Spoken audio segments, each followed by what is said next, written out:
So I'm looking around and I say, machete? There's never been a machete attached to this. That's pretty cool, but did you realize the building in the Survivor Korong logo isn't centered? Yeah, that's right. I just ruined this logo for a good chunk of my audience. I think Survivor logos are neat, and I'm tired of pretending that they aren't.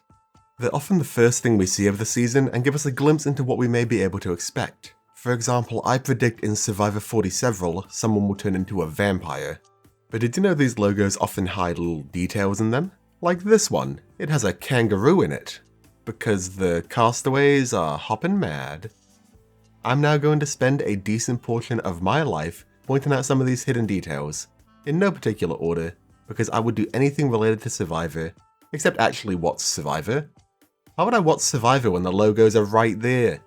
I would cite my sources, but most of my sources are the fact that I can see the logo and notice things in them.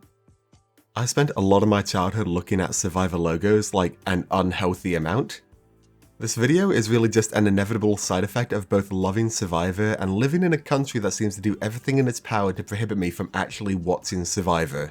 Before the intro becomes any sadder, let's get into it. Let's start with one that absolutely blew my mind as a child, Survivor Heroes vs Villains. I feel like a lot of seasons have their logo designed well before anything else. You're telling me Survivor Amazon has this logo when the entire theme is men versus women? You're telling me Survivor Nicaragua has this logo to depict the age-old battle of the elderly versus the kids? Get real. I do like the monkeys swinging off the mantra though, that's a nice touch. Heroes vs Villains though? This logo was made in like 3 weeks tops, and it goes unbelievably crazy for it. Not only is this the only season, sort of, to not feature Outwit, Outplay, Outlast, instead opting for Return, Revenge, Redemption, which is so badass, it also has the silhouette of each castaway in the season on the logo. That's so cool! You got the heroes on the left standing heroically, and the villains on the right ready to brawl. Russell and Coates are stanced up, they're about to start swinging. And like, it is all of them. That is Boston Rob. That is Jerry. They drew a skinny legend for Courtney. James is towering over everyone. Colby has a dumb hat. And I wasn't kidding when I said they made this in about 3 weeks. Survivor Samoa finished filming on July 19th. Heroes vs Villains began filming on August 9th. And unless they somehow asked Russell before his season ended, they could not have asked him earlier. These logo designers were crunching real hard to finish in time, and somehow they created peak logo. Now I want the version where Russell says no. Alright, I already hinted at it, let's talk about Survivor China's logo. This one also doesn't feature Outwit, Outplay, Outlast, instead opting for Chinese characters that literally translate to compete in intelligence, compete in skill, compete in endurance. I'd say that's a close enough translation, but is that a 15 there? Is that a subtle reference to the fact this is the 15th season of Survivor? Surely, right? How long did the Chinese pun master they presumably hired spend looking for this character? I might hurt myself going for this hidden detail, because it is in fact a big stretch, but the Blood vs. Water logo may have insights into the original concept of the season. The season was originally intended to be 10 blood peers, families like siblings and parents, up against 10 water peers, people that are married or dating. But this all went to custard at the last moment, when Arcee and her dad had to pull out and were instead replaced by Candace and her husband, throwing the number of blood and water peers off by 1. But making the season far more heroic. I think the fact the logo contains one couple holding hands, as a water peer would tend to do, and one couple awkwardly standing next to each other, as my dad and I tend to do, is a subtle hint at the original theme of the season before this change occurred. But they really upped the ante with the San Juan del Sur logo. The word blood is red, and the word water is blue. Look, they can't all be winners. Let's talk about the Survivor South Pacific logo. This is another season that went through a lot of casting changes. I believe it was originally Ethan versus Jenna who were dating at the time, but they didn't want to compete against one another. I double checked that, but the list of alternate returning players page has been deleted from the Survivor wiki, and that page used to be my favorite. Aw man. Eventually they settled on Ozzy versus Coates, a tale as old as time. But with all the casting changes, surely this isn't reflected in the logo, right? Well, who's that in the tree? Is it a coincidence? Is it Ozzy? I think it's Ozzy, right? Am I crazy? Survivor Ghost Island, of course, features a castaway on Ghost Island in the logo, but did you see the moon forms a skull? The season may suck. It may be mathematically the worst edited season of all time, let me know if you want that video one day, but it does have a moon skull in the logo, so that's pretty cool. While we're talking about islands, Survivor Panama Exile Island has a logo that does in fact feature Exile Island in it. I assume this is a man-made skull to match the logo and they didn't find a skull-shaped island to set the season in, but by God I wish they had. You know what, we're around this season anyway. Did you know the Survivor Fiji logo is the only logo to have the word Survivor be damaged? Is this a metaphor for something? Is it a metaphor for the have-nots literally clawing their way through the game? Probably not. And for some reason, the Survivor Cook Islands logo makes no reference to its theme whatsoever. Why could that be? Survivor Tocantins has a logo that makes me mad. It is the only season where Outlast, or its equivalent, is not in the lower middle of the oval. Instead, they demand we be made aware Tocantins is in the Brazilian highlands. If it is that important to you, why not call the season Survivor Brazil? Is there something I'm missing here?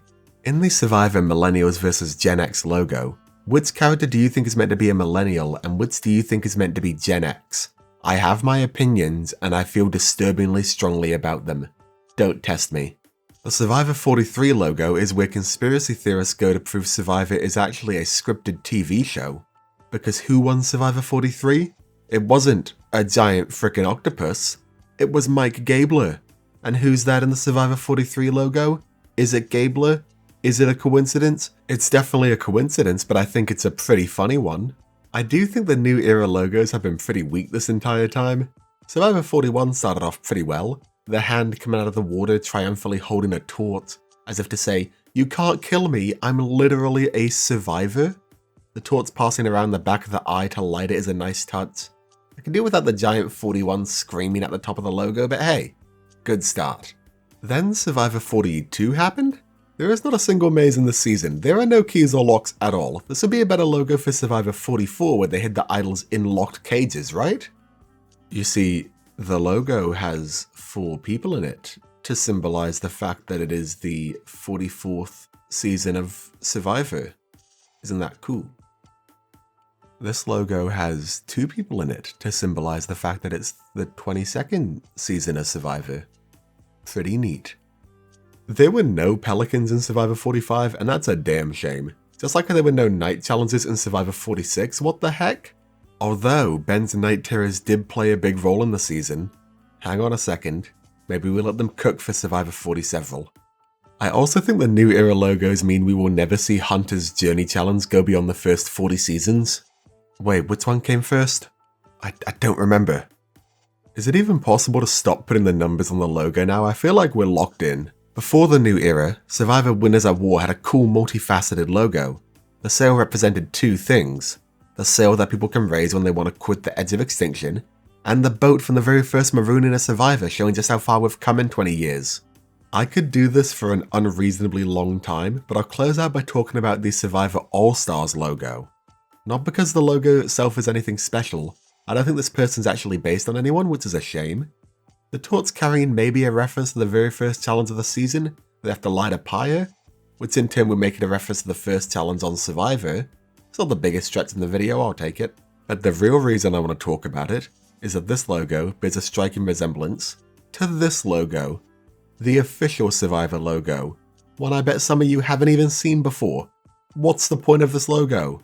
It is the only logo where the word Survivor isn't on its own placard. It's the only logo where the word Survivor stretches so far into the oval. It's the logo that they sell on the CBS store. What's going on here?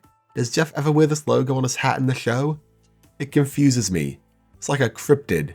It even has a blue version, in case you want some Survivor merchandise but are deathly afraid of the color orange. I am considering buying a t-shirt with the blue version to round out my collection. Please like and subscribe so I can justify that expense. And that is all I think people will be willing to listen to when it comes to rambling about Survivor logos. I didn't even mention that Palau is the only season to feature machinery, or that David vs Goliath is the only 3D logo, which also features a battle between David and, I think his name is Jiri, on the logo itself. But what's your favourite logo? Are there any fun facts I missed? Am I just completely wrong about something? Let me know in the comments below. Sorry that I sound a bit rough. I'm recording after recovering from a cold. I feel fine, but my voice is not. Until next time, I've been Henry Hickman, Survivor, and I'll see you at the next logo.